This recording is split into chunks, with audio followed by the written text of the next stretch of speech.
오늘 하나님 말씀은 요나서 2장 1절에서 4절 말씀입니다. 요나가 물고기 뱃속에서 그의 하나님 여호와께 기도하여 이르되 내가 받는 고난으로 말미암아 여호와께 불러 아뢰었더니 주께서 내게 대답하셨고 내가 수월의 뱃속에서 부르짖었더니 주께서 내 음성을 들으셨나이다. 주께서 나를 깊은 곳 바다 가운데 던지셨으므로 큰 물이 나를 둘렀고 주의 파도와 큰 물결이 다 내 위에 넘쳤나이다. 내가 말하기를 내가 주의 목전에서 쫓겨났을지라도 다시 주의 성전을 바라보겠다 하였나이다. 아멘. 요나가 드디어 바다로 던져졌습니다. 바다로 던져졌을 때에 기다리고 있던 물고기가 삼켰습니다. 그 바람에 요나는 물고기 뱃속에 들어가서 바다 깊은 곳까지 내려가게 되었습니다. 물에 던져졌다면 죽어야 되는데 죽지 않고 살아 있었습니다. 그러나 요나는 죽음보다도 못한 그러한 생존이었습니다. 왜냐하면 물고기 뱃속에 갇혀있기 때문에 빠져나갈 수도 없고, 만약에 빠져나간다 하더라도 깊은 바다 속에 빠져나가 본다 하더라도 살 길이 전혀 없는 것입니다. 요나는 끝없이 아래로 계속적으로 내려갔습니다. 아마 상상해 보면 요나가 의식을 잃었다, 의식을 찾았다 그렇게 하지 않았나 이렇게 생각합니다. 눈을 떠보면 주위가 모두 다가 물고기 뱃속이기 때문에 물컹물컹한 이런 살이 닿게 됐고, 뿐만 아니라 안은 칠흑끝이 하나도 보이지 않는 깜깜한 그런 가운데 있었습니다. 엄청스러운 어두움입니다. 더구나 물고기 속은 몸도 움직일 수 없고 좁은 데다가 호흡하기도 너무나 힘든 그런 깜깜한 곳이었습니다. 이럴 때 찾아오는 것이 무엇입니까? 두려움이잖아요. 발작적인 두려움입니다. 기가 막힌 두려움인 것이죠. 그런데 요나는 조금도 움직일 수 없는 이러한 물고기 뱃속에서 두려움이나 발작 대신에 하나님께 초점을 맞춥니다. 주파수를 맞추는 것이에요. 거기서 살아나올지 없는지 그것을 염려하지 않고 적어도 살아있는 동안 기도 드리면서 하나님을 바라보았습니다. 우리는 요나와 같이 물고기 뱃속에 들어가는 일은 없을 것입니다. 그러나 예전에 삼풍 백화점이 무너진 것 같이 어느 날 백화점에 갔을 때 백화점이 무너질 수 있는 일인 것이에요. 그리고 그 건물등이 그리고 매몰되어 있다고 생각 한번 해보도록 합시다. 그렇지 않으면 여행 갔다가 동굴에 들어갔더니 동굴이 무너져 버리는 것이에요. 칠흑같이 어두운데 갇혀 있는 것입니다. 그런데 내가 이렇게 되는 사실을 주위 사람들이 모르고 있다고 생각하면 살아있다는 자체가 너무나도 두렵고 불안할 것입니다. 또 혹은 우리가 뜻밖의 병원에서 치명적인 암말기 진단을 받았다고 생각해 보세요. 아마 그때 심정이 물고기 뱃속에 갇힌 요나의 심정과 같을 것입니다. 아무도 나를 도와줄 수가 없는 것이고 고통이 점점 심해오고 있고 서서히 죽음이 다가오고 있는 것이에요. 이럴 때 고통과 고독이라는 것은 말로 표현할 수 없을 것입니다. 살아있는 자체가 바로 무서움인 것입니다. 이럴 때 어떻게 해야 되는 것인가요? 이 요나는 물고기 뱃속이라는 무서운 절망한 자리에서 처음 한 일은 답답하고 미쳐서 발광하고 몸부림치는 것이 아니라 하나님 앞에서 내 존재가 무엇인가를 생각했습니다. 사람이 절망에 빠진 상태가 되면 두려움 때문에 소리를 지르든지 아니면 발작을 하게 되는 것이에요. 그리고 도움을 받지 못하게 생각하면, 받을 길이 없다 생각하면 사람들이 체념 상태에 빠지게 되어 있는 것입니다. 아마 요나도 인간이기 때문에 처음에는 깊이 절망하고 두려워했을 것입니다. 그러나 그는 하나님 앞에 달려들어 살려달라고 하면은 살려주기만 하면 내가 무엇인가 하겠습니다 이렇게 하지를 않았던 것이에요. 그 대신에 하나님 앞에서 내가 어떤 존재인 것인가, 하나님 앞에서는 지금까지 어떤 모습으로 살았는가 생각하기 시작했습니다. 그러자 지중해 그 깊은 바다 밑에 꼼짝달싹 못하고 뱃속에 갇혀있는 자기 자신의 어떤 물리적인 모습보다는 더 기가 막힌 본인의 영적인 모습을 발견하게 됩니다. 믿는 사람과 믿지 않는 사람의 차이가 무엇입니까? 믿지 않는 사람은 절망적인 그러한 순간이 되면 체념하든지 아니면 소리를 지르고 미치게 되는 것이요, 아마 누가 듣는 사람이 없다 하더라도 살려달라고 소리를 지를 것이요, 아마 물고기 뱃속이라 그런 것 같으면 물고기 뱃속에서 발로 차든지 입으로 물든지 온갖 걸 다 했을 것이에요. 그러나 믿는 사람은 그렇게 하지를 않는 것입니다. 절망적인 상황이 다가올 때 무엇보다 먼저 생각해야 돼요. 그리스도인이 된다는 것이 무엇입니까? 첫 번째가 변화인 것이고 두 번째가 생각입니다. 그리스도인이 된다는 것은 변화를 경험하는 것이에요. 왜냐하면 이전 삶은 죽었고 새로운 삶이 시작돼요. 변화가 시작되는 것이죠. 두 번째로는 성령으로 말미암아 생각하면서 산다는 것이에요.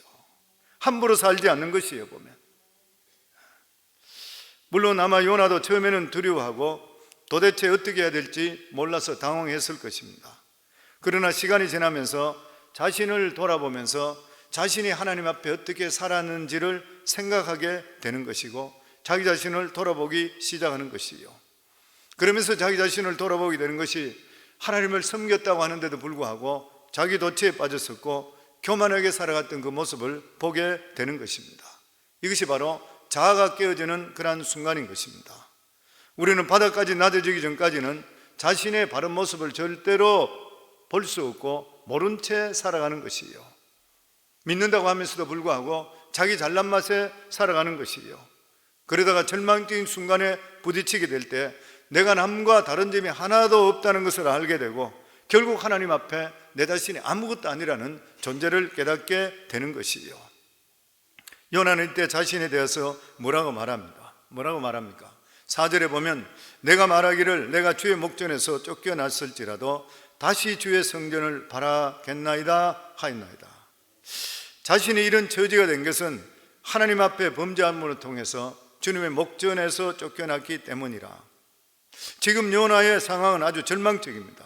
물의 깊음에 에워싸이고 산소가 부족한 가운데 허덕이고 있었습니다. 5절에 보면 물이 나를 영혼까지 둘렀으며 깊음이 나를 에워싸고 바다 풀이 내 머리를 감쌌나이다. 그러나 이보다 더 중요한 사실이 무엇입니까? 자신이 주님 목전에서 쫓겨났다는 것이요. 요나는 지금 자신의 두 가지 상태를 보고 있습니다. 한 가지는 물리적인 상태이죠. 요나는 고기 뱃속에 갇혀서 꼼짝을 하지 못합니다. 물고기 뱃속이 너무나 깜깜한 것이요. 머리는 바다풀로 뒤집어져 있어요. 그리고 점점 죽어갑니다. 살 가능성은 전혀 없는 것이요. 이게 바로 자기의 물리적인 그런 상태예요. 또 하나는 바로 영적인 상태입니다. 그는 하나님을 속일 수 있고 피할 수 있다고 생각했습니다. 그러다가 하나님 목전에서 쫓겨났던 것이요. 이것이 바로 그의 영적 상태였습니다. 그런데 이 두 가지 중에 어느 것이 더 심각한 것이요?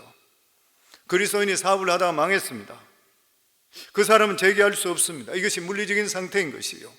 그러면 그 영적 상태는 어떻습니까? 지금까지 믿는다고 하는데도 불구하고 기도하지 않고 살았던 것이요.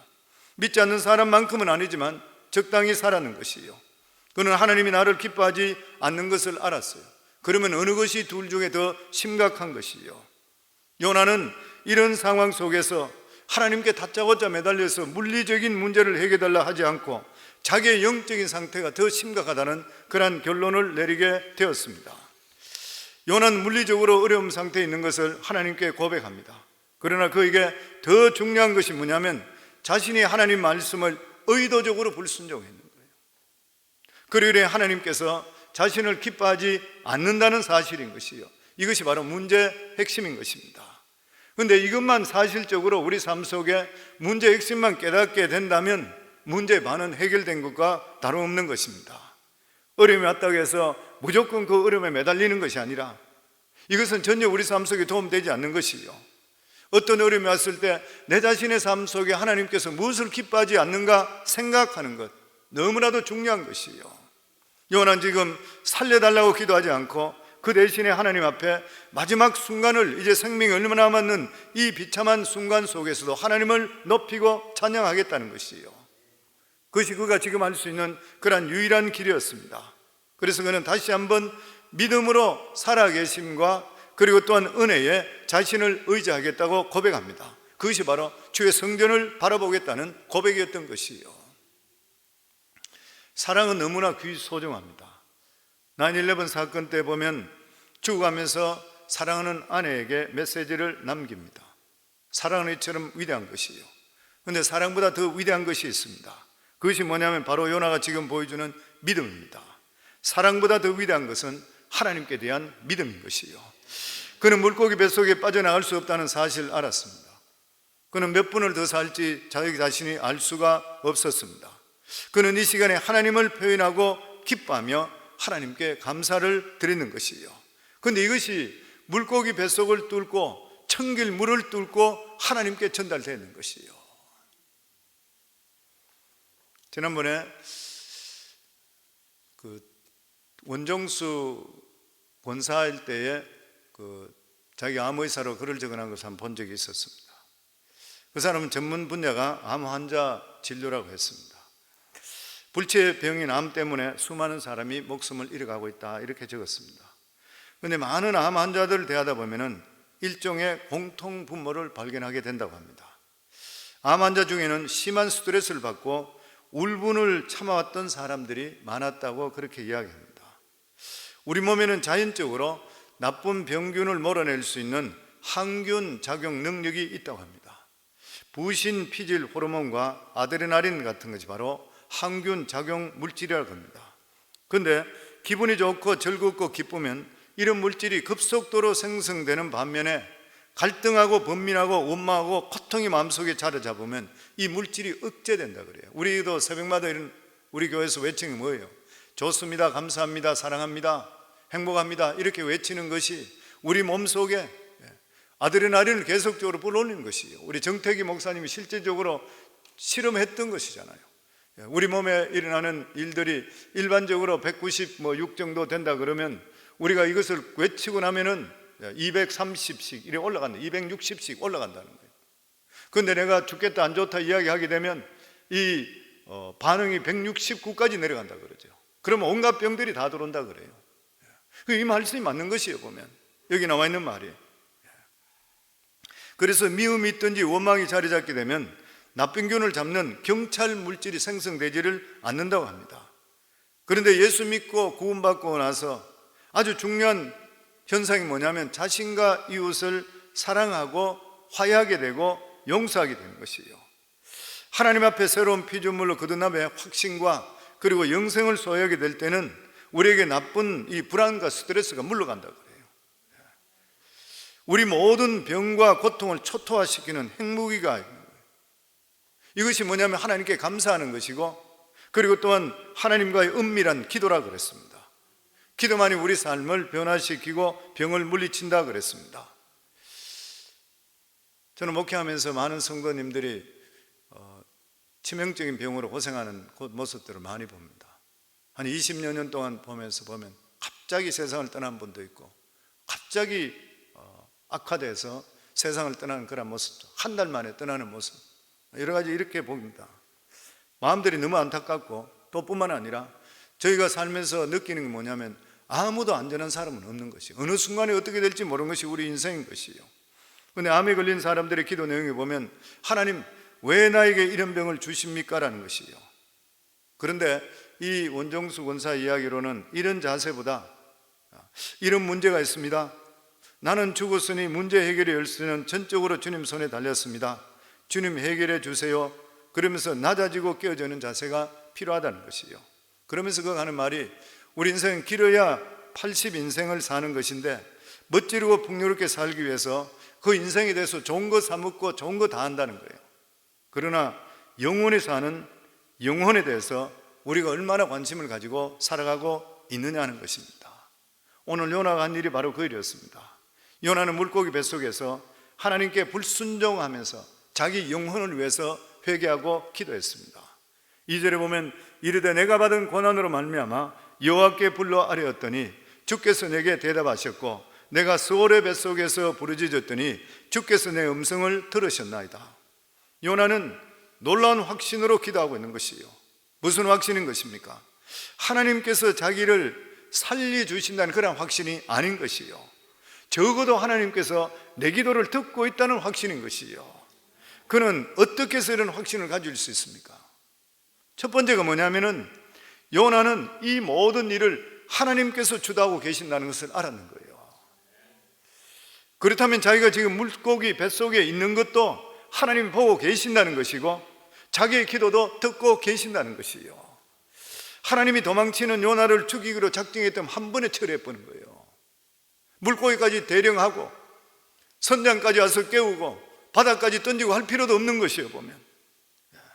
그런데 하나님께서는 요나를 하나님 앞에 잘못을 고백하고 바른 신앙으로 돌아오게 하시기를 원하셨던 것이에요. 이걸 요나가 알았는 것이에요. 그렇기 때문에 자신이 살든지 죽든지 하나님 그것이 중요한 것이 아니라 지금 현재 하나님께서 내 기도 들어주시고 있다는 것을 확신했던 것이에요.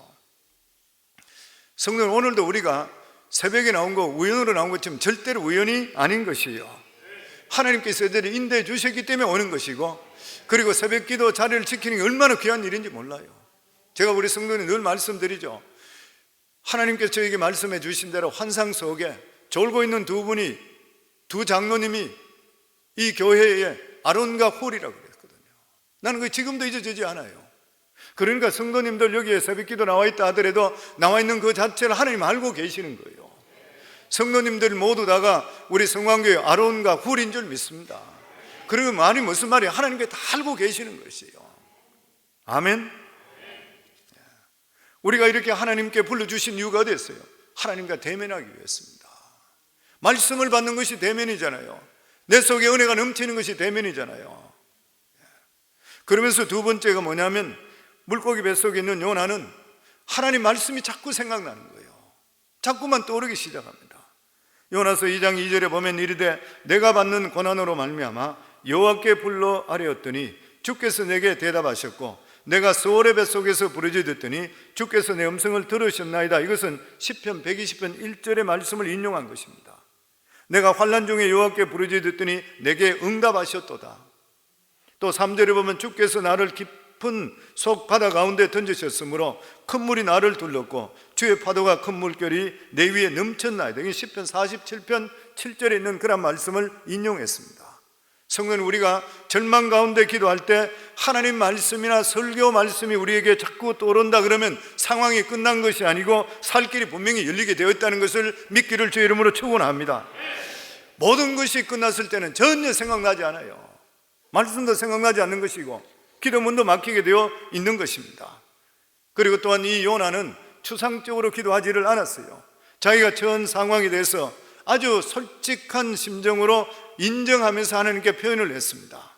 자신이 하나님의 명령에 순종하기 싫었다는 것, 이스라엘을 떠나게 되면 하나님을 피할 수 있을 것이라는 생각했던 것, 그리고 지금은 이 큰 물과 바다 풀들이 에워싸워 죽어가고 있는 이러한 자기 답답함을 그대로 토론했습니다. 3절에 보면 주께서 나를 깊은 바닷속 바다 가운데 던졌으므로 큰 물이 나를 둘렀고 주의 파도에 큰 물이 다 내 위에 넘쳤나이다. 하나님께 아주 솔직하게 기도했던 것이요. 나는 이것이 싫습니다. 이렇게 솔직하게 기도해야 돼요. 하나님 뜻을 미리 짐작해서 내가 도망쳐 버렸습니다. 나는 정말 니느웨가 구원받기를 는 걸 싫어했습니다. 저는 이스라엘의 말씀을 전하길 진짜 원했습니다. 만약에 요나가 이렇게 자기 마음을 진정으로 하나님께 토론했더라면 이런 일이 생기지를 않았을 것이요. 우리들도 하나님께 기도할 때 미사하고 쓸 필요 없어요. 내 마음속에 있는 걸 그대로 표현하시면 돼요. 하나님, 오늘도 내 생활하는 것이 경제적으로 너무 힘듭니다. 내가 먹을 것이 잘 없네요. 어떻게 할까요? 성경에는 염려하지 말고 무엇을 입을까 무엇을 마실까 염려하지 말라 했는데 저는 이 말씀이 잘 안 믿어지네요. 주님 도와주소서. 하나님 누구를 용서하라 했는데도 불구하고 용서가 아니라 나는 보복하고 싶고 미움이 자꾸 가네요. 이것이 내 마음입니다. 이런 것들을 하나님 앞에 우리 삶에 솔직히 털어놓을 수 있어야 되는 것이에요. 그럴 때 하나님의 역사는 우리 삶 속에 임하게 되어 있는 것입니다. 한국의 에스더라 그러고 살아있는 순교자라는 안희숙 사모, 몇 년 전에 소천하셨죠. 신사참배하지 않고 그리고 나서 그들에게 굴하지 않게 됨을 통해서 평양 감옥에 잡혀 들어가 처녀의 몸으로 잡혀 들어가서 6년 동안 감옥살이하고 그리고 사형당하기 몇 시간 전에 1945년 8월 17일 날 그가 일본의 패망음을 통해서 해방과 마찬가지로 그가 추록했던 안희숙 사모님, 아마 미국에서 여러 군데서 간증도 많이 하셨죠. 근데 거기 책에 보면 뭐 여러 가지 책들을 많이 적었습니다. 여러 가지 많이 죽으면 죽으리라 그리고 여러 가지. 그리고 나는 낫고 싶어요. 나는 낫고 싶어요. 거기 보면 그분이 그 이야기했습니다. 자기가 유방암이 걸렸던 것이에요. 그런데 자기가 신유에 치유하고 이런 것들을 사실적으로 자기 역사, 자기 삶에 한 번도 나타난 일이 없었던 것이에요. 제가 듣기에 그분도 방언도 안 한다는 것 같아요. 그러니까 이러한 어떤 역사들이나 이런 것을 자기가 안 믿어졌는지 아니면 믿기는 믿었겠지만 한 번도 그것에 대해서 구하지 않았다 그래요. 그런데 유방암을 통해서 이제 너무 고통스러운 거예요. 그래서 병원에 어포인트먼트 다시 하고 해놓는 그 가운데 기다리는 동안에 하나님께 말씀이 생각나서 계속 밤새도록 울면서 기도하는 거예요. 하나님, 나 너무 아파요. 하나님, 나 낫게 해주세요. 그래서 그 책 제목이 낫고 싶어요. 하나님, 너무 아파요. 낫고 싶어요. 하나님, 나 치료해 주세요. 아주 직설적으로 그냥 밤새도록 울면서 그냥 계속적으로 기도해요. 근데 그 다음 아침에 일어나서 보니까 통증이 없어졌어. 그걸 병원에 가서 체크하니까 유방암이 완전히 다 사라져 버렸대. 그 간 책에 나와 있어요. 하나님께서는 오늘도 우리들을 사랑하시고 우리들의 기도를 듣기를 기뻐하십니다. 그래서 우리가 하나님께 나와 기도하실 때는 우리가 직설적이고 진솔한 마음으로 내 마음에 있는 것들을 다 그냥 다른 사람 생각할 필요 없이 하나님과 내 관계 속에서 모든 것을 다 드러나야 돼요. 지레짐작 하나님 마음 하시지 말고 내 마음이 이렇습니다. 하나님 어떻게 하면 좋을까요? 이런 것들을 하나님께 털어놓을 수가 있어야 되는 것이요. 하나님께서는 요나를 지금까지 모든 것을 주관하시고 이끌어 주신 것 마찬가지로 우리 삶도 하나님께서 주도하고 계시는 것입니다. 그런데 분명한 것은 뭐냐면 믿음 안에 들어있으면 반드시 모든 일에 합력해 선을 이루어 주시는 하나님이십니다. 뿐만 아니라 우리 삶 속에서 끊임없이 우리가 말씀을 읽고 그리고 또한 말씀을 들어야 되는 이유가 뭐냐면 급하고 힘들 때에 하나님 말씀이 내가 생각날 수가 있어야 돼요.